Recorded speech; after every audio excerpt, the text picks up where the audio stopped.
Значи, повече от 40 години се занимавам с бизнес. От най-различно естество. От собствен бизнес, през партниране с някой друг, през работа като брокер, независим брокер, давайки бизнес на различни компании в Великобритания, през мрежов маркетинг, афилиат маркетинг, дигитален маркетинг. Аз не съм виждал програма, която човек може да започне да прави бизнес от всяка една точка по света и да стартира този бизнес с $28. Аз не съм виждал. Нали? Виждал съм много програми, където може да почне с $500, с $1000, с $2000 или с повече. Но не е срещу $28. Да стартираш. Това ти е предварителният капитал. А колко е поддържащия капитал? Поддържащия капитал е същия, $28. Това ти е абонаментната програма. По същия начин, както си абониран за Netflix, да гледаш филми, или за Amazon Prime, или си абониран за мобилният ти оператор, за да имаш достъп до мобилната мрежа, или до интернет доставчика ти, или до доставчика ти за електричество, или за отопление, или за вода.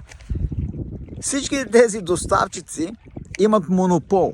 Това, което е по-интересното е, че тези доставчици, както и банките, които имат монопол, не ти дават процент от това, че можеш да им доведеш бизнес, да им вкараш клиенти.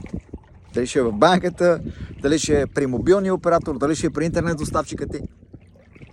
И са много малко тези бизнеси, където ти можеш да използваш лоста, който някой друг е създал. Под лост говориме огромният капитал, който те са наляли предварително, защото не го наливаш ти. Поддържащия капитал, който отново, за да се поддържа един голям, сериозен бизнес, е много голям. Това казвам, ако не искаш да си собственик, който се събужда всяка сутрин и си на минус 10, на минус 20, на минус 30, на минус 50, на минус 100 и трябва първо да мислиш колко време ще ми отнеме от момента, в който се събуждам, да избия разхода си, преди да започна да го обръщам в приход, колко време ще ми е необходимо, колко часа от деня. И това е въпрос, който всеки един предприемач трябва да си задава всеки един момент на всеки ден. Колко време ще ми отнеме да избия разхода си, преди да започна да печеля. Не колко ще печеля, колко време ще ми отнеме да избия разхода си, преди да започна да печеля. Защото това, което се случва днес, ще ми се случва утре и други дни. И само, че ще ми се случва все по-бързо. Защото инфлацията ескалира. И когато го разбирам това нещо, тогава трябва да си дам след. Добре, с $28 на ден мога да стартирам бизнес. Не на ден, $28 мога да стартирам бизнес. $28 мога да поддържам този бизнес. Което е по-малко от $1 на ден.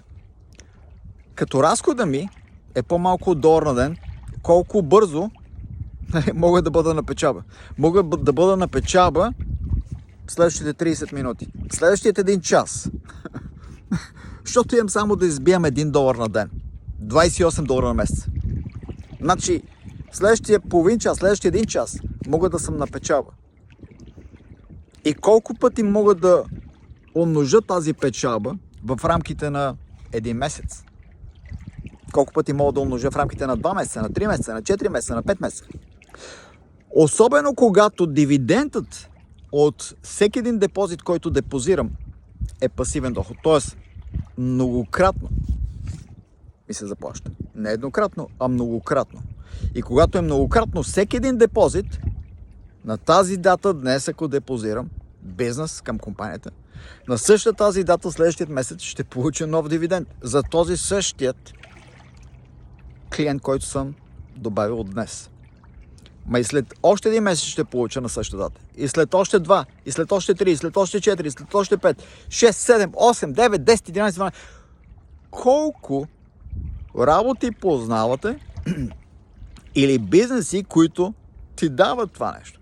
И тогава, добре, значи ако всеки месец имам за цел да увеличавам клиенти си, така както това ще бъде целта ми, ако това е мой бизнес, без значение, че това е партньорство, не е мой бизнес, бизнес с някой друг, целта ми е всеки месец да увеличавам броя на клиентите в този бизнес. Мой или чуж, няма никакво значение. Когато дивидендът е при мен и той е пасивен и е всеки месец,